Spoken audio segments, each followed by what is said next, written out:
हमारा जो पहला पॉइंट है ये वाले चैप्टर का वो है हमारा इकोसिस्टम। इकोसिस्टम क्या होता है और उससे रिलेटेड कंपोनेंट्स क्या होते हैं। तो बिफोर स्टार्टिंग इकोसिस्टम को शुरू करने से पहले हमको जो है इकोलॉजी क्या है वो मालूम होना चाहिए। तो इकोलॉजी एक बहुत बड़ी ब्रांच है साइंस की, जिसमें इंटरैक्शन देखे जाते हैं, interactions between living and non living organism, उसके एटमॉस्फेयर की वो सारी चीज़ों को, ठीक है। और उसकी एक बेसिक यूनिट है हमारा इकोसिस्टम, ठीक है। देखिए, द साइंस ऐसी एक science that deals with the study of interactions between biotic and abiotic factor. अब आपको पता नहीं होगा बायोटिक और अबायोटिक क्या होता है। बायोटिक यानी हयाती, अबायोटिक यानी गैर हयाती, ठीक है।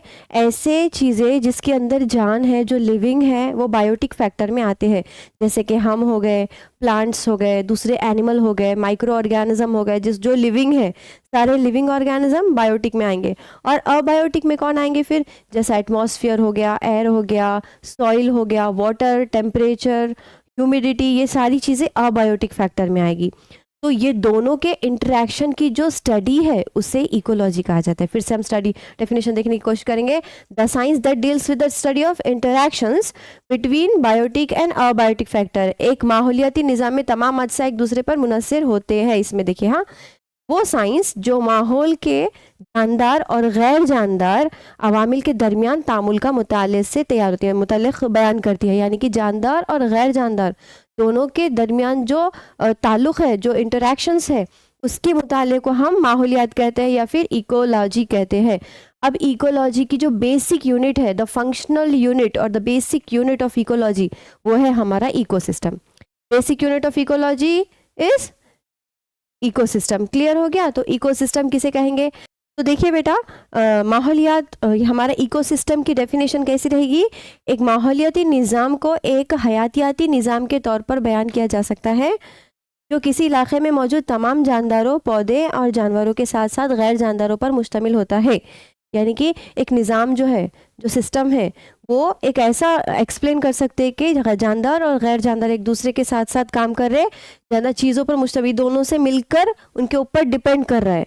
यानी जानदार और गैर जानदार दोनों के ऊपर डिपेंड करता है ये निज़ाम, ठीक है, जिनके साथ हयातियाती तामुल कर सकते हैं, तामुलात कर सकते हैं। यानी कि हम जो है इंटरेक्शंस कर सकते हैं, बायोलॉजिकल इंटरेक्शंस या इंटरेक्शंस जो है वो कर सकेंगे। अब इसके लिए आप कंसिडर कीजिए कि आप जो है एक पॉन्ड में हो, पॉन्ड देख रहे हो, एक छोटा सा तालाब के जैसा एक एरिया है जहाँ पर थोड़ा सा डिग है और वहाँ पर पानी जमा हो गया है, बहुत मतलब बड़े पैमाने पे। और वहाँ पर क्या है, आपको प्लांट्स भी देखने को मिल रहे हैं, इंसेक्ट भी देखने को मिल रहा है, फ्रॉग भी देखने को मिल रहा है, छोटे बड़े स्नेक्स भी देखने को मिल रहे हैं। तो मतलब ये पूरा इकोसिस्टम, वहाँ पर पानी है पूरा। तो वो पानी क्या है, लिविंग है कि नॉन लिविंग है? नॉन लिविंग है। अबायोटिक फैक्टर में आ गया, वहाँ पर जो एटमॉस्फेयर है, जो हवाएं चल रही है, मिट्टी है, वो सारे अबायोटिक फैक्टर में आ गया। वहाँ पर फिशेस है, बायोटिक फैक्टर। इंसेक्ट है, बायोटिक फैक्टर। उसके अंदर एम्फीबियंस जैसा कि फ्रॉग आते हैं वो इंसेक्ट को खाने के लिए, वो बायोटिक फैक्टर। और वो फ्रॉग को खाने के लिए हमारे स्नेक आ रहे हैं, वो बायोटिक फैक्टर। तो ये सारी चीज़ें एक दूसरे के ऊपर डिपेंड कर रही है। डिपेंड कैसे कर रही है? फिशेस जो है वो पानी के ऊपर डिपेंड करेंगे सर्वाइव करने के लिए, वहाँ पर फ्रॉग जो है वो दूसरे इंसेक्ट पे डिपेंड कर रहे हैं, इंसेक्ट जो है वो प्लांट्स पे डिपेंड कर रहे हैं कि वो कुछ प्लांट्स को या फिर माइक्रो ऑर्गेनिज्म को खाकर जो है वो अपना सर्वाइव कर रहे हैं, जिंदा रह रहे हैं। तो ये सारी चीज़ें एक दूसरे के ऊपर इंटरडिपेंडेंट है। इसे ही हम एक इकोसिस्टम कहते हैं, जिसमें लिविंग और नॉन लिविंग दोनों एक दूसरे के साथ इंटरेक्ट करते हैं। क्लियर हो गया? वो साइंस जो माहौलियात के जानदार और गैर जानदार अवामिल के दरमियान तामुल के मुताले से मुतालिक मालूमात देती है, उसे हम कहेंगे माहौलियात या इकोलॉजी जिसे कहा जाता है। ठीक है, समझ में आ गया आप लोगों को कॉन्सेप्ट? इकोलॉजी किसे कहेंगे? एक बहुत बड़ी साइंस है इकोलॉजी, उसका जो बेसिक यूनिट है वो इकोसिस्टम है। इन दोनों के मुताले को हम जो है वो इकोलॉजी कर रहे हैं। किसके मुताले को? जानदार और गैर जानदार के बीच के तामुलात, रिएक्शंस हो रहे, इंटरेक्शंस हो रहे, उसको हम जो है इकोलॉजी कह रहे हैं। क्लियर हो गया बच्चों? तो देखिए बच्चा, ये जो इकोसिस्टम है वो इकोसिस्टम की डेफिनेशन क्या है और हम उसको समझने की कोशिश करेंगे एग्जाम्पल के थ्रू। इकोसिस्टम क्या है? बायोटिक और अबायोटिक का इंटरेक्शन के सिस्टम को एक इकोसिस्टम कहा जाता है। क्या है? सिस्टम इज फॉर्म्ड, कैसे तैयार हो रहा है?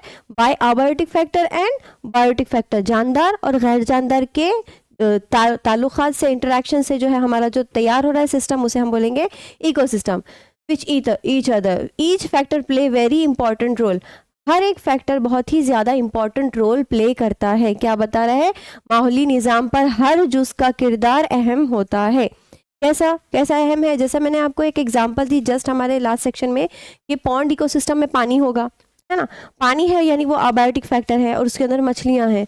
अगर पानी ना हो तो वहाँ पर वो मछलियाँ सर्वाइव कर सकेगी क्या? तो पानी तो इंपॉर्टेंट फैक्टर हो गया। अब वो फिशेस है, वो फिशेस को खाने वाले बड़े फिशेस भी वहाँ पे मौजूद है। तो अब वो फिशेस, छोटे फिशेस नहीं रहेंगे तो बड़े फिशेस सर्वाइव कर सकेंगे क्या? नहीं कर सकेंगे। वो भी इंपॉर्टेंट फैक्टर है। वहाँ पर ऑक्सीजन जो है वो डिजोल्व फॉर्म में, पानी के अंदर जो ऑक्सीजन होती है वो डिजोल्व फॉर्म में होती है। अब अगर वहाँ पर वो ऑक्सीजन नहीं रहे तो अंदर के फिशेस सर्वाइव कर सकेंगे क्या? नहीं कर सकेंगे। तो ये जो जितने भी चीज़ें हैं, हर एक जो फैक्टर है वो अहम है इकोसिस्टम के अंदर। अब इसको एग्जांपल के थ्रू हम समझने की कोशिश करेंगे कि इकोसिस्टम जो है एग्जैक्टली कैसा एक्सप्लेन करेंगे हम। तो देखिए ध्यान से, यहाँ पर एक पॉन्ड है, ये एक पॉन्ड है समझिए। ये पूरा यहाँ पर सॉइल है, ये पॉन्ड में जो है ये वाटर है,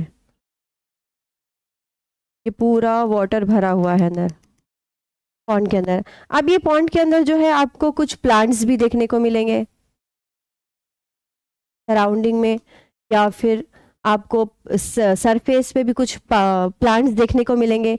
उसके अलावा इस पॉन्ड के अंदर जो है आपको फिशेस देखने को मिलेंगे, छोटे इंसेक्ट देखने को मिलेंगे, या फिर जो है आपको माइक्रो ऑर्गेनिज्म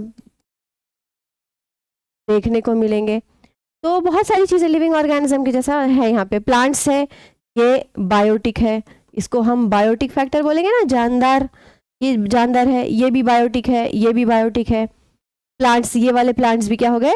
बायोटिक हो गए। अब रही बात दूसरी, अब आपको यहाँ पे एटमॉस्फेयर है, या फिर आप कंसिडर करो कि ये एयर है, ये जो है ये वाटर है, ठीक है। उसके अलावा टेम्परेचर है, जो यहाँ पर टेम्परेचर चल रहा है हमारे एटमॉस्फेयर में, वो टेम्परेचर। फिर सॉइल हो गई, यहाँ पर जो है वो सॉइल हो गई। तो ये सारे क्या है? ये है अबायोटिक फैक्टर, या ये गैर जानदार है, ये जानदार फैक्टर नहीं है, लेकिन इनका भी इंपॉर्टेंस वहीं पर उतने ही है। जैसे कि सॉइल अबायोटिक फैक्टर हो गई हमारी, वाटर अबायोटिक फैक्टर हो गया, टेम्परेचर अबायोटिक फैक्टर हो गया, एटमॉस्फेयर अबायोटिक फैक्टर हो गया। एग्जैक्टली हो रहा क्या हमारा कि सारे बायोटिक और अबायोटिक फैक्टर एक दूसरे के साथ इंटरेक्ट करके एक सिस्टम बना रहे, एक निज़ाम बना रहे, उसे हम इकोसिस्टम बोल रहे हैं। अब ये वाला जो इकोसिस्टम कौन सा हो गया? एक्वेटिक इकोसिस्टम हो गया ना, ये पानी के अंदर मौजूद है, अभी इकोसिस्टम है, पानी के अंदर मौजूद है ना। तो अब ये एक्वेटिक है। उसी तरह हमारा टेरेस्ट्रियल इकोसिस्टम भी होगा, जैसे कि फॉरेस्ट है, कंसिडर करो आप।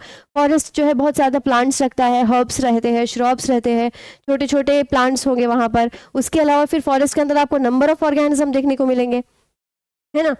वो ग्रासेस है तो ग्रासेस को खाने के लिए आपको वहाँ पे डियर दिखेगा या रैबिट दिखेगा, और फिर उसको कंज्यूम करने के लिए, खाने के लिए हमको सेकेंडरी कार्निवोरस दिखेंगे। ऐसे नंबर ऑफ इंडिविजुअल जो है वहाँ पर आपको देखने को मिलेंगे फॉरेस्ट इकोसिस्टम के अंदर, और वो एक दूसरे के ऊपर डिपेंड करेंगे। जैसे कि फॉर एग्जाम्पल, अब उसके अलावा वहाँ पर एटमॉस्फेयर है, बारिश का कितनी अमाउंट में रेन हो रही है, क्या सारी चीज़ें परफॉर्म हो रही है वहाँ पर, और फोटोसिंथेसिस हो रहा है सनलाइट की मौजूदगी में, वही कंज्यूम कर रहे हैं, वो उसको यूटिलाइज कर रहे हैं, उसका फूड बना रहे हैं, फिर उसी को खाने वाले ग्रेजिंग एनिमल्स हैं, ये एक दूसरे के साथ ना इंटरेक्ट कर रहे कंटिन्यूसली, उसे ही हम इकोसिस्टम बोलेंगे। तो मैंने आपको दो एग्जांपल बताई, एक तो पॉन्ड इकोसिस्टम की, दूसरा हम बोले फॉरेस्ट इकोसिस्टम, और बहुत सारे इकोसिस्टम हमारे इन्वायरमेंट में मौजूद है, ठीक है। तो यहाँ पर आपको कॉन्सेप्ट समझ में आया, इकोसिस्टम किसे कहते हैं, उसमें बायोटिक फैक्टर्स कौन से होते हैं और अबायोटिक फैक्टर्स कौन से होते हैं। तो बच्चों, हम जो है आज हमारा इकोसिस्टम के अलग अलग कंपोनेंट्स के बारे में पढ़ने वाले हैं, यानी कि हमारा जो माहौली निज़ाम है उसके अलग अलग अज्जा कौन से हैं। तो मैं आपको यहाँ पर जो है उर्दू में लिख लिया हुआ है ऑलरेडी, हम जो है उसको डिस्कस करेंगे और यहाँ पर लिखते लिखते चलेंगे, ठीक है। तो ध्यान से देखिए, जो हमारा इकोसिस्टम है उसके दो मेन फैक्टर है, दो मेन कंपोनेंट्स हैं।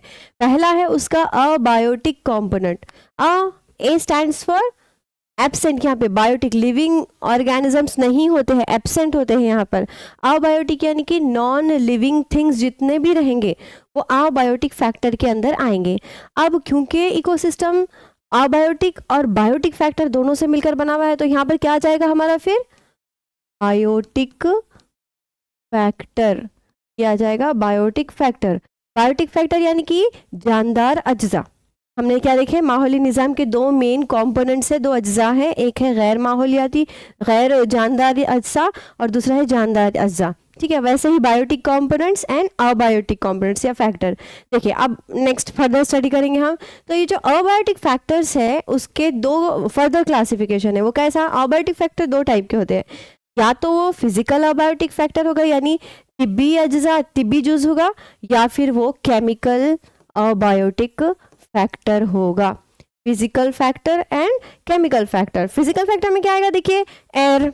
अब मैंने क्या एग्जांपल दी थी, पॉन्ड इकोसिस्टम या फॉरेस्ट इकोसिस्टम में देखे थे हमने कि जो एयर है, हवा है, वहाँ पर इंपॉर्टेंट है ना, वो हवा में कार्बन डाइऑक्साइड है, हवा में ऑक्सीजन है, कार्बन डाइऑक्साइड को प्लांट यूज़ कर रहे हैं, फोटोसिंथेसिस शुआई तरकीब कर रहे हैं, और शुआई तरकीब के बाद अपना तैयार कर रहे हैं खुद खाना, ठीक है, फूड तैयार कर रहे हैं। तो एयर इंपॉर्टेंट है, वाटर इंपॉर्टेंट है, पानी नहीं रहेगा तो पॉसिबल है कि किसी भी ज़िंदगी, कोई भी किस्म की ज़िंदगी। तो वहाँ पर जो फिजिकल फैक्टर है वो एयर है, वाटर है, वेपर है, ठीक है। उसके बाद मिनरल्स है, अलग अलग मिनरल्स को यूटिलाइज किया जाता है, मादनियात को यूटिलाइज किया जाता है।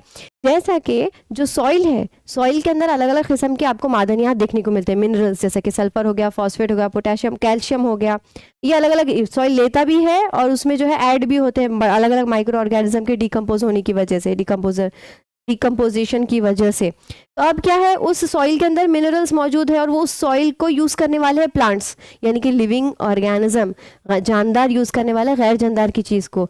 तो ये जो फैक्टर है वो फिजिकल फैक्टर में आते हैं, ठीक है। तो फिजिकल फैक्टर में सनलाइट भी आएगा, सॉइल भी आएगा, हमारा मिनरल्स आएगा, वेपर आएगा, एयर आएगा, वाटर आएगा। क्लियर हो गया। अब आई बात केमिकल कॉम्पोनेंट्स की। तो केमिकल कॉम्पोनेंट्स में क्या रहेंगे, देखिए बेटा, न्यूट्रिएंट्स एंड मिनरल्स रहेंगे। यहाँ पर भी क्या रहेंगे, न्यूट्रिएंट्स एंड मिनरल। अगर हम यहाँ पर आकर देखें तो माहौलियात के गैर जानदार अज्जा के अंदर तिबी अज्जा यानी कि फिजिकल फैक्टर और कीमियाई अज्जा यानी कि केमिकल फैक्टर। तभी अज्जा में हमने देखे हवा, पानी, बुखारात, मिट्टी, मादनियात और सूरज की रोशनी, ये सारी चीज़ें कौन से फैक्टर में आ रही है, तिबी फैक्टर में यानी फिजिकल फैक्टर में आ रही है। और केमिकल फैक्टर या कीमियाई अज्जा में क्या आ रहे हैं, ग़िज़ाई अज्जा, मादनियात, न्यूट्रिएंट्स या फिर मिनरल्स आ रहे हैं। अब फर्दर देखेंगे हम, उसको आगे देखने की कोशिश करेंगे। तो यहाँ पर जो है ये सारे physical factors, sorry nutrients and minerals जो है उसके दो फर्दर क्लासिफिकेशन, दो किस्म के न्यूट्रिएंट्स होते हैं, दो किस्म के मिनरल्स हो सकते हैं। एक तो वो इनऑर्गेनिक सब्सटेंस हो सकता है। अब यू हैव टू नो, आपको पता होना चाहिए कि क्या बोलेंगे हम, ऑर्गेनिक और इनऑर्गेनिक किससे कहते हैं, ऐसे केमिकल्स जिसमें कार्बन होता है, कार्बन कंटेनिंग केमिकल्स, ऐसे केमिकल्स जिसमें कार्बन होता है उसे ऑर्गेनिक कहा जाता है, उसे कहा जाता है ऑर्गेनिक थिंग या फिर organic chemistry. Carbon containing compound की स्टडी को हम बोलते हैं, ठीक है ना। तो ऐसी चीज़ें जिसमें कार्बन होगा वो ऑर्गेनिक कंपाउंड्स कहलाएंगे और जिसमें कार्बन नहीं होगा वो इनऑर्गेनिक कंपाउंड कहलाएगा। जैसे कि हाइड्रोक्लोरिक एसिड HCl इनऑर्गेनिक है ना। वैसे ही एसिटिक एसिड CH2COOH समथिंग होता है, तो वो जो है हमारा कार्बन कंटेनिंग कंपाउंड, वो ऑर्गेनिक हो गया या इनऑर्गेनिक हो गया। तो मिनरल्स एंड न्यूट्रिएंट्स भी दो किस्म के होते हैं, या तो इनऑर्गेनिक होंगे या फिर ऑर्गेनिक होंगे। ये क्या होंगे, नामियाती होंगे या गैर नामियाती अशिया से बने होंगे। तो हम जो है इनऑर्गेनिक यानी नामियाती, गैर नामियाती अशिया अगर देखें, इनऑर्गेनिक सब्सटेंसेस, तो आपको हाइड्रोजन देखने को मिलेगा, oxygen, nitrogen, calcium, iron, sodium, potassium. Carbon दिखा क्या, नहीं दिखा, कार्बन बिल्कुल भी यहाँ पर नहीं था। यहाँ पर कार्बन के अलावा जितने भी चीज़ों से वो न्यूट्रिएंट्स बने होंगे वो रहेंगे, यानी ऑक्सीजन हो गया, पोटेशियम हो गया, कैल्शियम हो गया, मैग्नीशियम हो गया, सल्फर हो गया, हाइड्रोजन हो गया, एटसेट्रा। अब आई बात ऑर्गेनिक की। ऑर्गेनिक कंपाउंड में मैंने क्या बताई, कार्बन रखने वाले। तो अब यहाँ पर तीन है जो हमारे मेन न्यूट्रिएंट्स के, ऑर्गेनिक न्यूट्रिएंट्स है, जिसको हमने पहले भी पढ़ा हुआ है। हमारा है प्रोटीन, कार्बोहाइड्रेट, फैट। अगर आप तीनों के फॉर्मूला देखो तो इसमें आपको कार्बन देखने को मिलता है। तो अभी हमने देखे अबायोटिक फैक्टर्स यानी कि गैर जानदार अज्जा जितने भी थे, हमने उसमें क्या क्या देख लिया, हमने फिजिकल फैक्टर्स, केमिकल फैक्टर्स, तिबी अज्जा, कीमियाई अज्जा, उसके अलग अलग कंपोनेंट्स देख लिए, न्यूट्रिएंट्स क्या है, फिजिकल फैक्टर्स कौन से होते हैं, और जो हमारे केमिकल फैक्टर है उसका फर्दर जो है वो क्लासिफिकेशन किया हुआ है, यानी कि वो है हमारे नामियाती और गैर नामियाती, यानी कि हमारे ऑर्गेनिक और इनऑर्गेनिक सब्सटेंसेस। अब देखिए बच्चों कि बायोटिक फैक्टर्स में क्या आएगा, क्योंकि हमको पता है ना कि इकोसिस्टम दो चीज़ों से मिलकर बना हुआ है, एक तो बायोटिक है, दूसरा है अबायोटिक। तो अब हम देखेंगे हमारे बायोटिक फैक्टर्स के बारे में। तो बायोटिक फैक्टर्स को देखने के लिए हम देखेंगे कि लिविंग ऑर्गेनिज्म, जितने भी लिविंग ऑर्गेनिज्म है दो किस्म के होते हैं, या तो वो ऑटोट्रॉफ्स होंगे यानी कि खुद कफील होंगे, यानी कि खुद का फूड खुद तैयार करने वाले होंगे, या फिर वो गैर खुद कफील होंगे। क्या होंगे वो? गैर खुद कफील, यानी वो अपना फूड तैयार नहीं कर सकते, उसे ही हम हेटेरोट्रॉफ्स कहेंगे, हेटेरोट्रॉफिक ऑर्गेनिज्म या हेटेरोट्रॉफ्स। ठीक है, तो क्या हो गया, बायोटिक फैक्टर में दो फैक्टर मेन है, एक तो है ऑटोट्रॉफ्स और दूसरा है हेटेरोट्रॉफ, यानी कि जानदार अज्जा जो है वो दो किस्म के हैं, एक है हमारा खुद कफील और दूसरा है गैर खुद कफील। Those organisms which can produce their own food by the process of photosynthesis are called autotrophs. ऐसे जानदार जो अपना ग़िज़ा खुद तैयार कर सकते हैं शुआई तरकीब की मदद से, उसे हम जो है वो खुद कफील कहेंगे। And those organism which can not prepare their own food and they have to depends on other factor, other organism for their own food, that organism is called हमारा हेटेरोट्रॉफ। ऐसे जानदार जो खुद का ग़िज़ा खुद तैयार नहीं कर सकते, उनको जो है मुनहसिर होना पड़ता है दूसरे जानदार के ऊपर, उसे हम गैर खुद कफील कहते हैं। क्लियर हो गया दोनों की डेफिनेशन? ठीक है, तो एक हो गया खुद कफील, दूसरा हो गया गैर खुद कफील, यानी ऑटोट्रॉफ्स एंड हेटेरोट्रॉफ्स। अब आई बात ऑटोट्रॉफ की, तो ऑटोट्रॉफ्स में कौन होते हैं? प्रोड्यूसर्स होते हैं। प्रोड्यूसर्स यानी कोई चीज़ तैयार करने वाले। क्या है? ग़िज़ा साज, खुद की ग़िज़ा खुद तैयार करने वालों को क्या कहा जाता है? ग़िज़ा साज, यानी प्रोड्यूसर्स। और सारे के सारे प्रोड्यूसर्स कौन है हमारे? मोस्टली प्लांट्स जो है वो प्रोड्यूसर्स होते हैं। जैसे जैसे आप हायर स्टडीज़ करोगे आपको पता चलेगा कि प्लांट्स में भी ऐसे कोई प्लांट्स है, एक्सेप्शनल प्लांट्स, जो कि खुद का फूड तैयार नहीं करते, वो दूसरों पे डिपेंड करते हैं, वो पैरासाइटिक भी होते हैं, वो डिकम्पोजर्स भी होते हैं, आगे की बात। लेकिन मोस्ट ऑफ द प्लांट्स, बहुत ज़्यादातर जो प्लांट्स होते हैं वो खुद कफील होते हैं। अब यहाँ पर हम खुद कफील ही देखेंगे। ऑटोट्रॉफ्स जो है वो प्रोड्यूसर्स होते हैं, खुद का फूड खुद तैयार कर सकते, प्रोड्यूस कर सक रहे प्रोड्यूसर्स, उसे हम ग़िज़ा साज कहेंगे। उसका एग्जाम्पल है हमारे प्लांट्स यानी पौधे। अब आई बात हेटेरोट्रॉफ में। हेटेरोट्रॉफ का डेफिनेशन तो हमने देख लिया। अब हेटेरोट्रॉफ भी दो अलग किस्म के होते हैं। ये देखिए एनिमल्स में, हेटेरोट्रॉफ में एनिमल एक है हेटेरोट्रॉफ, यानी कि कंज्यूमर, कंज्यूम करने वाला, कोई चीज़ को एक्सेप्ट करने वाला। हमारी बॉडी में खुद से फूड तैयार होता है क्या? नहीं होता, हमको दूसरों पे डिपेंड करना होता है। अपने आप पे कंसिडर कर लीजिए आप ये चीज़ कि आप जब खाने के लिए बैठते तो आप वेजिटेबल्स भी खाते, आप मीट भी खाते, आप जो है रोटी भी खाओगे, तो ये चीज़ें आई कहाँ से? रोटी आई प्लांट के सोर्स से आई ना, गेहूं से आई। गेहूं कहाँ से आया? प्लांट से आया। मीट जो आप खा रहे, गोश्त जो आप खा रहे हो, वो एनिमल सोर्स से आने वाला है। आपने जो दाल वो खाई वो भी प्लांट सोर्स से आया था। वेजिटेबल्स खा रहे हो वो भी प्लांट सोर्स से। तो आपने दूसरे प्लांट्स और एनिमल के ऊपर अपने आप को डिपेंड करे, जिसकी वजह से आज आप फूड खा रहे हो, अपने आप से खुद तैयार नहीं कर सक रहे हो। ऐसा है क्या कि आपको भूख लगी और आप जो है धूप में जाके खड़े रह गए और आपकी धूप की वजह से आपके अंदर बॉडी में फूड तैयार हो गया? नहीं है ना ऐसा। आप गैर खुद कफील है, आप हेटेरोट्रॉफ्स में आते हैं। तो एनिमल्स, जितने भी एनिमल्स होते हैं वो गैर खुद कफील होते हैं, हेटेरोट्रॉफ्स होते हैं। ठीक है, और डिकम्पोजर्स क्या है वो देखेंगे। डिकम्पोजर्स यानी कि ऐसे जानदार जो मरे हुए जिस्म के ऊपर रह के उनके अंदर की कंपोजिशन को डिकम्पोज कर देते, कंपोजिशन को तोड़ देने वाले डिकम्पोजर्स, और ब्रेक डाउन करके उनके न्यूट्रिएंट्स को तो एब्जॉर्ब कर रहे वो, लेकिन सॉइल में भी न्यूट्रिएंट्स बढ़ा रहे, तो उसे हम कहेंगे डिकम्पोजर्स। उसमें आता है हमारा बैक्टीरिया। ठीक है, डिकम्पोजर्स यानी कि तज्जियाकार, जो ब्रेक डाउन करते हैं और जो है डेड और डिकेइंग मैटर के ऊपर ब्रेक डाउन करके उनका न्यूट्रिएंट्स लेते हैं और सॉइल में भी न्यूट्रिएंट्स पहुंचा देते हैं, उसे हम कहते हैं हमारा डिकम्पोजर्स। तो देखिए बेटा, बायोटिक फैक्टर में है हमारा ऑटोट्रॉफ्स और हेटेरोट्रॉफ्स, खुद कफील गैर खुद कफील। अगर ऑटोट्रॉफ है तो हम उसे प्रोड्यूसर्स बोलेंगे, यानी अपना फूड तैयार करने वाले खुद। उसके एग्जाम्पल में हम देखेंगे प्लांट्स। अब आई बात हेटेरोट्रॉफ की, जो कि गैर खुद कफील है, वो भी दो किस्म के हैं। एक तो है कंज्यूमर्स, यानी कि कंज्यूम करने वाले, जैसे कि हम हैं, हम भी कंज्यूमर है ना। हमने वेजिटेबल को ले, सलाद खा रहे हो आप, वेजिटेबल सलाद तो आप डायरेक्ट खा रहे हो ना, उसको आप कंज्यूम कर ले रहे हो। आप कोई गोश्त खा रहे हो तो आप जो सोर्स है मीट का, कुछ सोर्स खा रहे हो तो वो भी आपने कंज्यूम किया हुआ है, तो आप कंज्यूमर में आएंगे। लेकिन कुछ और होते हैं डिकम्पोजर्स। अब मुझे बताइए, अब आप बोलेंगे ये खुद का फूड खुद तैयार नहीं कर सक रहे, बोल रहे खा रहे, बोल रहे डिकम्पोजर्स तो डेड और डिकेइंग मैटर को खा रहे, लेकिन वो दूसरों पे डिपेंड कर रहे ना। मैंने क्या स्टेटमेंट बताई, ऐसे ऑर्गेनिज्म जो दूसरों पे डिपेंड करते हैं अपने खुद के फूड के लिए, उसे हेटेरोट्रॉफ्स कहते हैं। तो डिकम्पोजर भी एक टाइप है हेटेरोट्रॉफ का, यानी कि तज्जियाकार भी एक किस्म है गैर खुद कफील की। क्लियर हो गया। और उसका एग्जाम्पल हमने क्या बोले, बैक्टीरिया है उसका एग्जाम्पल। अब देखिए बेटा, सारिफ कंज्यूमर जिसे कहा जाता है। ये जो कंज्यूमर्स है उसके भी 3 अलग अलग किस्में हैं। एक होता है प्राइमरी कंज्यूमर, दूसरा होता है सेकेंडरी कंज्यूमर और तीसरा होता है टर्जरी कंज्यूमर। अब ये प्राइमरी कंज्यूमर क्या, सेकेंडरी कंज्यूमर का, टर्जरी सुनने में थोड़ा सा टिपिकल लग रहा है, लेकिन एग्जांपल बताऊंगी तो आपको समझ में आ जाएगा। देखिए, कंज्यूमर यानी दूसरों को खाने वाले।